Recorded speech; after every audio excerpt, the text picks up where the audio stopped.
Et si la pire menace n'était pas l'homme qui sort de l'ombre, mais ce qui se réveille sous leurs pieds? Lina resta paralysée, incapable de faire le moindre mouvement. La silhouette sortit enfin de l'ombre des arbres et se révéla dans la lumière instable de la lampe. Un homme grand, enveloppé d'un manteau sombre aux coutures effilochées, son visage partiellement caché par une capuche. On apercevait que sa mâchoire anguleuse et ses lèvres serrées.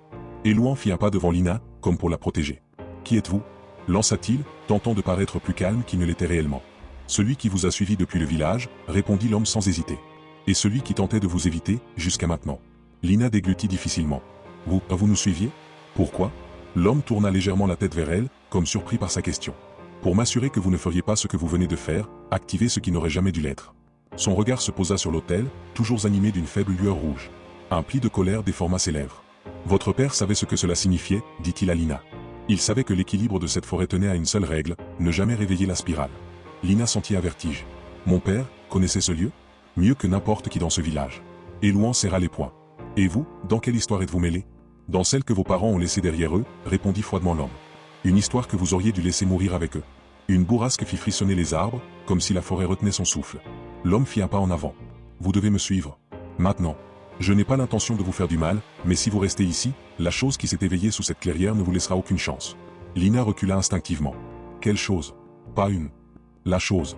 Celle que vos ancêtres ont enfermée dans la terre il y a plusieurs générations. Celle que cette spirale retient depuis trop longtemps. » Elouan échangea un regard paniqué avec Lina. « Pourquoi nous mentir ?»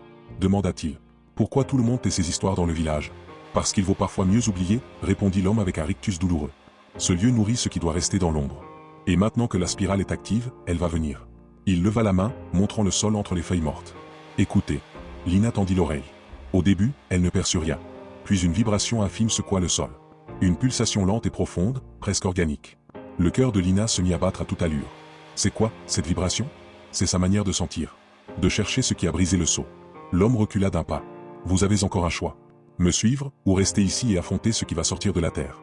Une seconde vibration, plus forte, fit frémir les dalles sous leurs pieds. Lina agrippa le bras d'Elouan. Elouan, il faut qu'on décide. L'autel rougeoya plus intensément, comme répondant à quelque chose d'invisible sous la clairière. Le sol se fissura très légèrement. Et sous leurs pieds, un souffle chaud monta des profondeurs. Tu veux découvrir ce qui va surgir de la terre maintenant que la spirale est brisée? Laisse 5 heures, abonne-toi, et dis-moi en commentaire.